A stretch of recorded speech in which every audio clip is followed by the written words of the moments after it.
Martin stationary எங்க இருக்கு? அதுவும் இல்லைண்ணா, இந்த தெருவுலயே ஸ்ட்ரைட்டா போய் லெஃப்ட் எடுத்து ரைட்டு போனீங்கன்னா அங்க ஒரு டீ ஷாப் வரும்ண்ணா. ஆ. அந்த டீ கடைக்கு அப்படியே பக்கத்துலயே ஒரு மார்டின் ஸ்டேஷனரின்னு இருக்குண்ணா. ஓகே, தேங்க்யூப்பா. தேங்க்யூண்ணா. என்ன லெவின், நல்ல காரியம் எல்லாம் பண்ற. வண்டர்ஃபுல் ஜாப் லெவின், நீ நல்ல வழிகாட்டி தான்.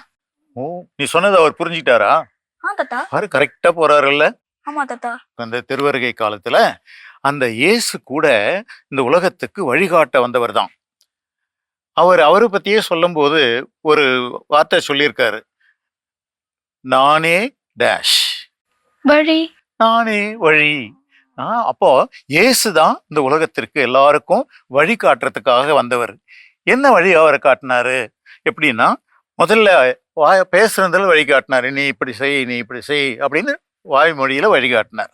அதுக்கு அடுத்தது அவரே செயல்லையும் காட்டினார். 4 விதமான வழிகளை இயேசு நமக்கு காட்டியிருக்காரு.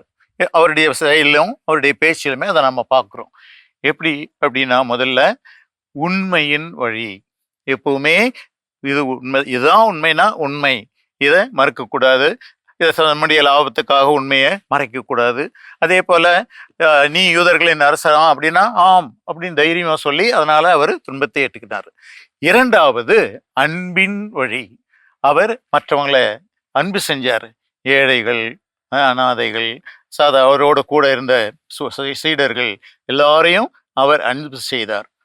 3வதாக அவருடைய வழியில எளியவர்களுக்கு, ஏழையா இருக்கிறவங்களுக்கு ஒரு தனிப்பட்ட இரக்கம் காட்டினார்.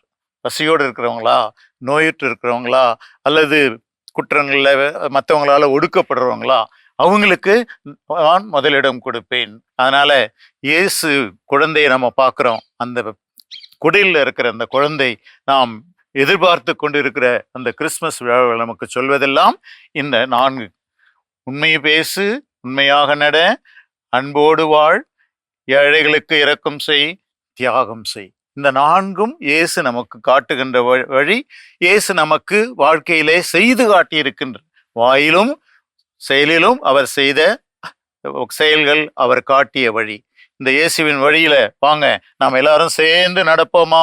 நடப்போம் தாத்தா. வாங்க குடியில நோக்கி போவோம்.